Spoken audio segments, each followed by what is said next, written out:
Youpi, maintenant nous sommes avec l'association Bégaiement. Parole Bégaiement, voilà, avec Yann-Éric de Fraissinet, qui en est donc délégué régional. Bonjour. On va parler du discours d'un roi qui est sorti la semaine dernière et qui donc parle du bégaiement, du roi Georges VI, qu'il arrive à surmonter justement. Et c'est donc la médiatisation du bégaiement, dont on parle très peu finalement. Pour vous, c'est plutôt une bonne chose ? C'est une excellente chose. C'est la première fois que l'on parle du bégaiement en des termes plutôt sympathiques, hein, autrement qu'à travers la moquerie. Jusqu'à présent, tous les films que l'on avait, c'était plutôt le grand Béné qui bégayait. Là, aujourd'hui, c'est quand même un roi qui s'impose et qui impose son discours d'une façon assez fluide. C'est un grand pas, oui. Il se fait aider quand même, hein, par une sorte de coach. Oui, tout à fait, par un orthophoniste qui d'ailleurs le fait très très bien. Et c'est un grand moment parce que donc on voit dans ce film que c'est quand même la réalité de la personne bègue qui a besoin d'aide. C'est une vision plutôt juste. On regarde la bande-annonce du film, le discours d'un roi. My husband is, well, he's required to speak publicly. However this turns out, I don't know how to thank you for what you've done.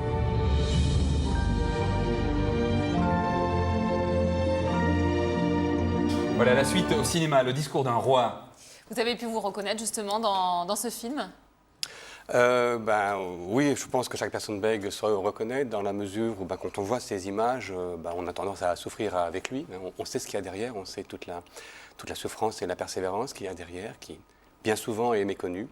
Justement, c'est une manière de la faire connaître aux personnes qui ne sont pas bègues et qui connaissent finalement très peu. Oui, parce qu'on n'en parle pas, parce que c'est un tabou, il y a une chape de plomb sur le bégaiement. Vincent Lindon, on a parlé un petit peu. Oui, Bayrou aussi en Bayrou, parle. oui, bien sûr. Ouais. Mais les personnes qui l'avouent sont quand même rares, parce que la première spécificité de la personne bègue, c'est de cacher son bégaiement. La cacher, d'abord, en ne parlant pas, c'est une évidence. On n'est pas bègue quand on ne parle pas. Et puis quand on parle, en empruntant des chemins sinueux qui parfois déforment la pensée, justement, pour employer des mots qui n'achoppent pas. En plus, on est dans une société où la parole est reine, mais surtout, c'est normal, nous sommes langage, mais surtout à travers les médias. Oui, électronique. Oui, tout à fait. La parole est reine, la communication est reine, et le trouble du bégaiement est un trouble de la communication qui se manifeste par la parole. Et non pas de la parole. Voilà, une personne bègue ne bégaye pas quand elle est seule. Voilà, tout à fait. On ne bégaye qu'en face d'un être humain. Pas en face d'un chien, pas en face d'un objet, voilà, c'est ça. C'est-à-dire que l'appareil phonatoire est tout à fait correct. Vous-même, comment est-ce que vous avez réussi, donc vous êtes bègue, ça ne s'entend pas du tout, comment vous avez réussi à surmonter ça ? C'est le trajet de toute une vie, hein. Moi, je suis devenu bègue à l'âge de 4 ans, on ignore la raison, mais enfin bon, peu importe. C'est une obsession, je veux arriver à parler, je souhaite être quelqu'un comme tout un chacun, hein, qui puisse parler, qui puisse exprimer ses émotions. Et tant qu'on n'arrive pas à communiquer, on n'est pas cette personne. Vous nous voyez peut-être comme deux pots de fleurs, finalement, ça vous aide? Non, je vous prends tout à fait pour des êtres humains, il n'y a pas de problème. Est-ce que Freud a étudié ça, peut-être? Est-ce que la psychanalyse ont étudié ça? Puisque c'est un trouble psychologique, sans doute, non? Oui, enfin, c'est un trouble psychologique et un peu plus que ça, parce que même si on fait une analyse sur soi-même, ce n'est pas forcément le meilleur chemin pour pouvoir réadapter sa parole.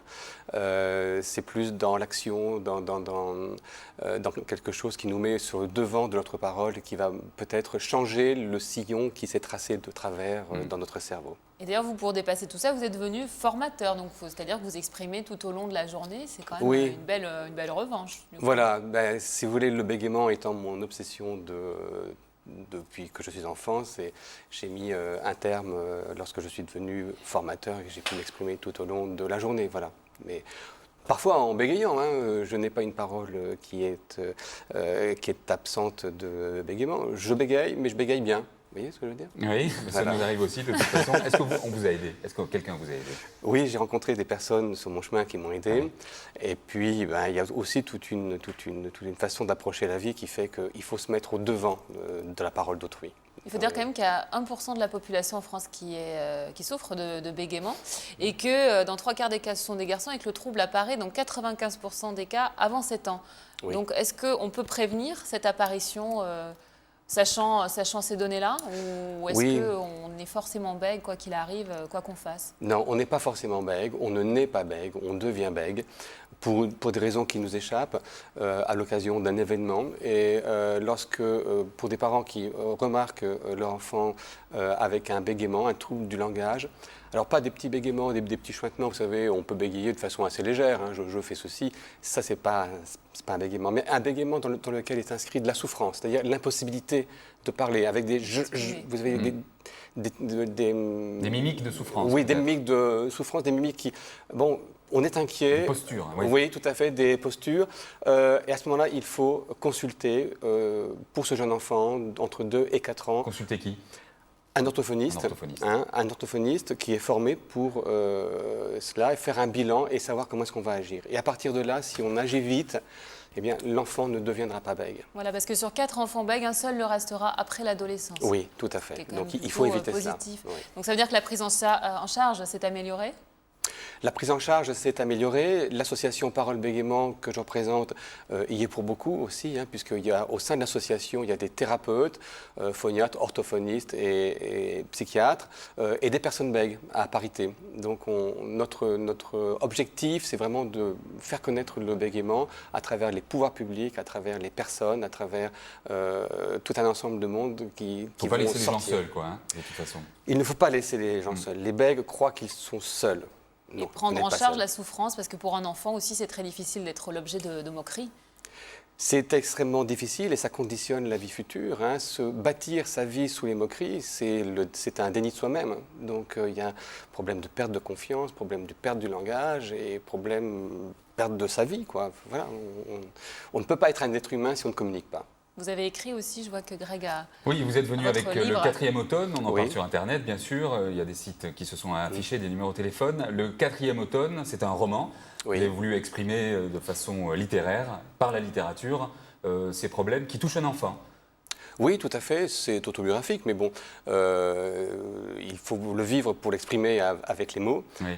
Et j'ai voulu, à travers ce roman, vraiment faire sentir ce qu'il se passait à l'intérieur de la personne bègue. Il n'y a pas de conseil, il n'y a pas de thérapie, c'est vraiment qu'est-ce qu'il se passe à travers la perception de la personne bègue, comment Ouais. est-ce qu'il se construit. Oui. Surtout quand on est un garçon, en plus, il y a les problèmes de virilité, de compétition entre les mecs. Tout à fait, c'est d'ailleurs Ouais. pour ça que ça explique le pourcentage de 3 garçons pour une fille qui sont bègues, puisqu'il y a plus de pression. Il faut sur les dire garçons. aussi que le bégaiement, ça ne dépend absolument pas du milieu culturel, du milieu géographique. Partout dans le monde, c'est à peu près 1% de la population, c'est ça? Oui, voilà. C'est absolument indépendant de la culture, du milieu. C'est vraiment propre au développement de la personne dans son intimité. Donc ça échappe à tout. En tout cas, vous pouvez fonder des espoirs dans ce film, donc qui médiatise le bégaiement et qui peut-être va arriver à montrer une vision plus juste. Oui, c'est notre grand espoir. D'ailleurs, à souffrance. travers ce film, on a beaucoup d'actions, de débats, et on relance un petit peu la machine du bégaiement sur ce film qui est très très porteur pour C'est un nous. film de commande des lobbies du bégaiement ou pas? Non, C'est une œuvre d'art. Nous que sautons vous sur reprenez. l'occasion d'une œuvre d'art qui est pleine et entière. Oui. Je vais citer un extrait de votre livre. Je trouve que c'est vraiment de la belle phrase. Je veux être l'infidèle du silence, l'hérétique du vocable, le défroqué du bégaiement. Je serai le cuisinier qui saisit la chair des mots à la flamme d'un piano brûlant pour l'accommoder en parmentier du verbe. Étaler en couches successives la purée de sons et le hachis des syllabes dans un plat beurré de l'héroïsme du pleutre. Ajoutez un dé de sel et une pincée de poivre, accommodez à votre convenance de quelques railleries, puis mettez le plat au four, thermostat 250, 45 minutes. Observez le bel oranger de ma peau qui gratine, si Dieu ne me trouble, au feu de l'action. Je veux changer, combattre mon mal, afin de vivre libre. Premier crash test dans un instant. C'est un bel effort littéraire aussi. Merci. Le 4e automne, on le trouve... Sur mon site web, Voilà. à la FNAC, sur Amazon. Parce que dans cette citation, ce qui est intéressant, c'est quand même le travail sur soi. Parce que le bégaiement, c'est pas seulement le bégaiement, c'est aussi la personne qui est remise en cause. Oui. Le bégaiement, c'est vraiment le déni de la personne humaine. Donc, le travail sur soi, c'est quand même une grande partie de l'issue. Hein. 4e automne, c'est une nouvelle saison. Le 4e automne, c'est une nouvelle saison. C'est la saison où tout bascule. www.bégaiement.org est le numéro de téléphone qui s'est affiché puisque l'association s'appelle Parole Bégaiement. Elle est bien organisée et coordonnée par des tas de gens qui sont comme vous, de bonne tenue. Merci, si j'ose dire. Merci beaucoup d'avoir participé à cette émission. C'était le Comptoir de l'Info. On se retrouve demain. Salut Perrine. Bonsoir Greg.